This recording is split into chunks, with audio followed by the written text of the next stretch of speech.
Olá, estamos hoje aqui com a Lela e todos os seus seguidores para, num breve momento, falar de um assunto extenso, mas que ele fique registrado na nossa memória, nas nossas ações. É sobre a questão do ensino público nesse momento de pandemia e numa sociedade dita meritocrática.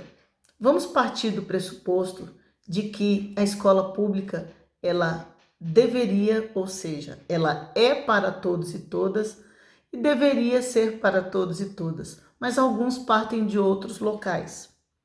E aí é que começa a história da desigualdade. Primeira questão é que a legitimação do sujeito, ela se dá pelo protagonismo, ela se dá pela história do próprio sujeito. A única questão é que a história, ela já vem cheia de débitos do passado. Naquele momento em que os meus ancestrais, por exemplo, só para a gente exemplificar aqui, eles foram, entre aspas, né? Tiveram as suas liberdades, mas para onde iam e para onde ficavam? Qual eram os seus direitos? Onde moravam? Que liberdade era aquela? Só partindo daí, a gente já sente que tem um débito, sim. E vamos falar, quando falamos dessa questão do ensino público, da meritocracia, da questão da igualdade. E aí, quando a gente traz a questão da igualdade, a gente traz aquela correção que vem pelas políticas afirmativas, que é alvo de críticas de muitas outras pessoas. Mas é porque é preciso viver a própria história para poder a gente falar sobre essa questão afirmativa, né? E o quão é positivo numa sociedade ainda em processo de igualdade e que estamos muito longe ainda para chegar a esse ponto.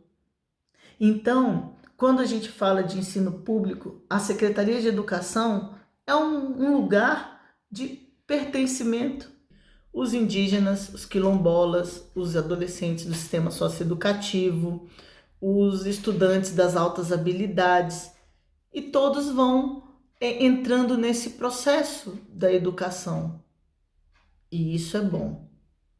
Só que vem a questão das avaliações, das competições, o que vai tornando ainda a desigualdade maior. Por quê? Porque há resultados numéricos.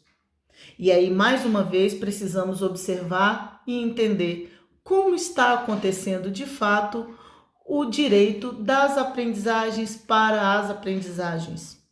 Como é que as universidades veem todo esse processo?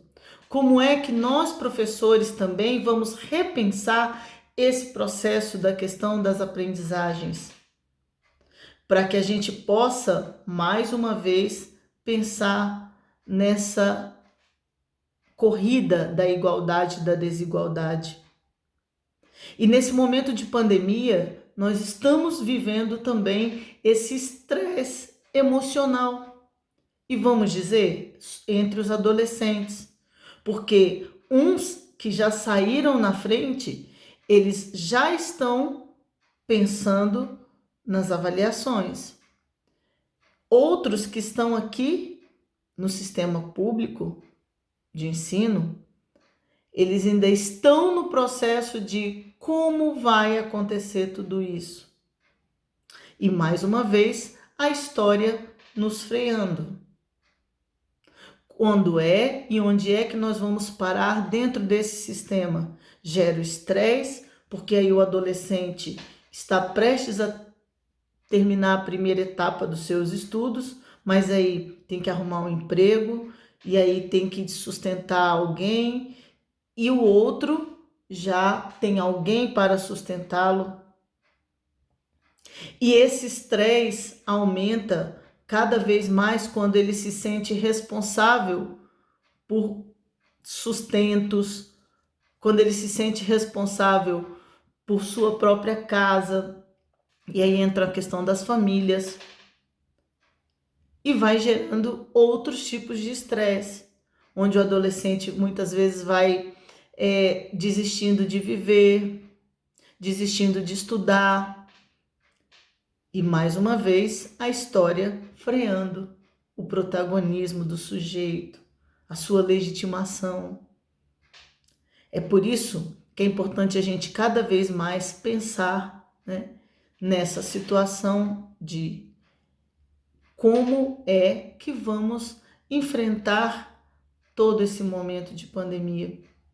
Se fora dele nós já tínhamos seríssimas reflexões a fazer, e agora, com esse momento, precisamos mais uma vez e cada vez mais falar sobre esse assunto. Vamos ativar a memória das pessoas em relação à própria história do Brasil. Vamos ativar a memória das pessoas para que se reorganize a questão das aprendizagens. Vamos ativar nossa memória para poder viver da melhor forma possível as igualdades. Para que a gente possa buscar cada vez mais ter voz, ter vez, ter espaço. E mais uma vez se sentir pertencidos dessa história. Mais uma vez se sentir protagonista dessa história. É isso aí. Um grande abraço para vocês. Vou deixar aqui o meu e-mail para qualquer outra discussão, qualquer outra colocação. Eu estou à disposição. Um grande abraço. Tchau.